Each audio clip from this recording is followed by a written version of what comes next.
यहां पर जो हमारा एप्सिलॉन है, यहां पर जो एप्सिलॉन नॉट है, इसको हम बोलते हैं permittivity. Force between these two charges is directly proportional to the product of their magnitude. F is equals to 1/4 pi epsilon naught into Q1 Q2 upon R square.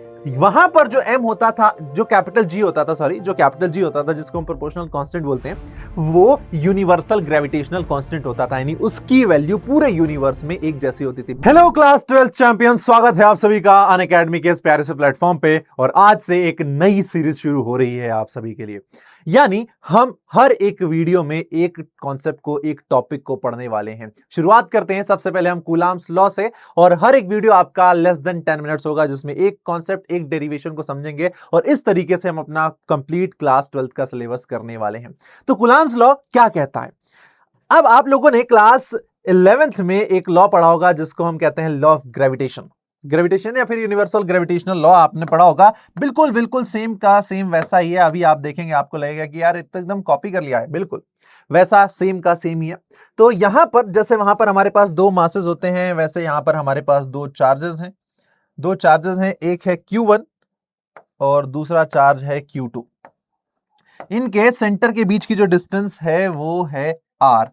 इनके सेंटर के बीच की distance है R, and we know कि जो charges होते हैं वो एक दूसरे पर नॉन कांटेक्ट फोर्स लगाते हैं, और बिना फिजिकल कांटेक्ट में आए भी एक दूसरे को अट्रैक्ट या रिपेल कर सकते हैं। तो यहां पर दो चार्जेस है, अब इनके बीच में अट्रैक्शन होगा या रिपल्सन, ये डिपेंड करेगा इनके चार्जेस के नेचर पर, यानी पॉजिटिव है या नेगेटिव है। बट फिलहाल जब ये चार्जेस अगर पास में रखे जाएं, तो जो हमारा इलेक्ट्रोस्टैटिक्स फोर्स है वो ये कहता है कि दोनों चार्जेस एक दूसरे पर फोर्स लगाएंगे।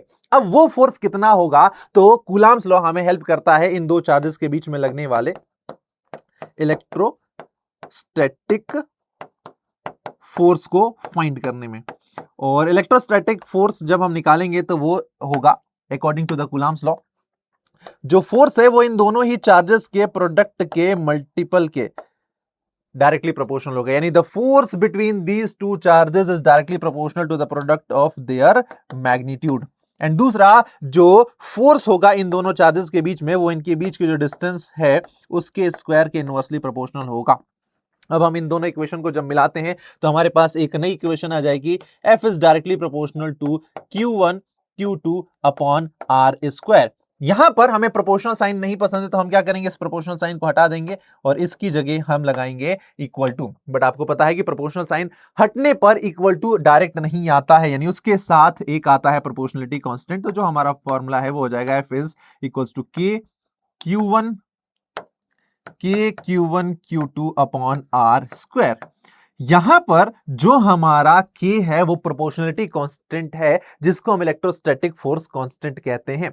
जो K है वो प्रोपोर्शनलिटी कांस्टेंट है, जिसको हम कहते हैं electrostatic force constant. Electrostatic force constant.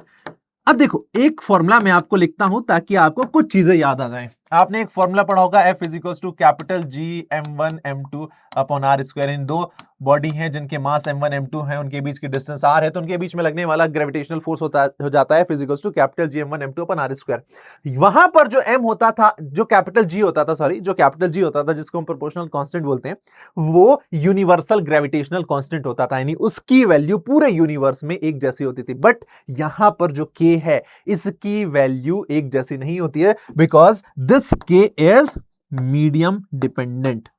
ये K जो होता है हमारा मीडियम डिपेंडेंट होता है, यानी एयर में इसकी वैल्यू अलग होगी, वाटर में अलग होगी, उसके बाद मेटल में अलग होगी, एयर में अलग होगी, ऑयल में अलग होगी। यानी जिस भी अलग अलग मीडियम में आप रख रहे हैं, K की वैल्यू जो है वो अलग अलग होती जाती है। तो K is a medium dependent, और इस K का जो वैल्यू होता है वो होता है K is equals to 9 into 10 to the power 9। अब यूनिट कैसे निकालेंगे, तो यहां से निकाल सकते हो, ये देखो न्यूटन, यार है मीटर, तो ऊपर चला जाएगा metre square divided by coulomb square. तो इसकी यूनिट हो जाएगी newton metre square per coulomb square. Newton metre square per coulomb square, ये होती है हमारी वैल्यू एस के की, जिसको हम बोलते हैं, जिसको क्या बोलते हैं, हम बोलते हैं दोस्त इलेक्ट्रोस्टैटिक फोर्स कांस्टेंट। और ये होता है हमारा फॉर्मूला। बट ये जो k है इसकी अगेन एक वैल्यू है, यानी ओरिजिनल जो वैल्यू है इसकी कुछ और होती है, जब हम प्रोपोर्शनल साइन हटाते हैं तो कुछ और ही आता है, और वो होता है जो हमारा k का वैल्यू आता है वो रहता है 1/4 पाई एप्सिलॉन नॉट। ये होती है k की original value 1/4 pi epsilon not. लेकिन बार बार इतनी वैल्यू, बड़ी वैल्यू हम ना लिखना पड़े, इसीलिए हम क्या कर देते हैं, k लिख देते हैं।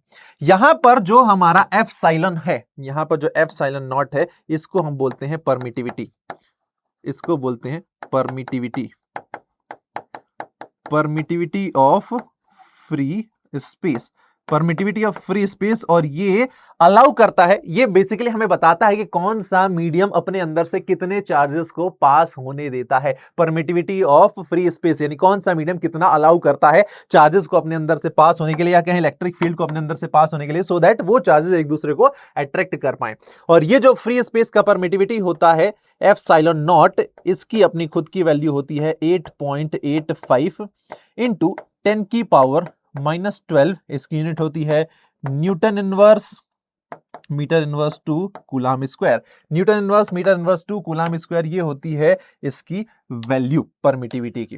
यानी अगर हम k की वैल्यू उस इक्वेशन में रख दें, ये जो हमारी इक्वेशन आई थी, ये जो इक्वेशन हमारी 4 आई थी, हम यहां पर अगर k की वैल्यू रख दें तो जो फाइनल हमारा फॉर्मूला बनेगा इलेक्ट्रोस्टैटिक फोर्स का बिटवीन टू चार्जेस, वो बन जाएगा F is equals to 1/4 pi epsilon naught into Q1 Q2 upon R square. ये हो जाएगा हमारा फाइनल फॉर्मूला, और यही होता है कूलाम्स लॉ, यही होता है कूलाम्स लॉ।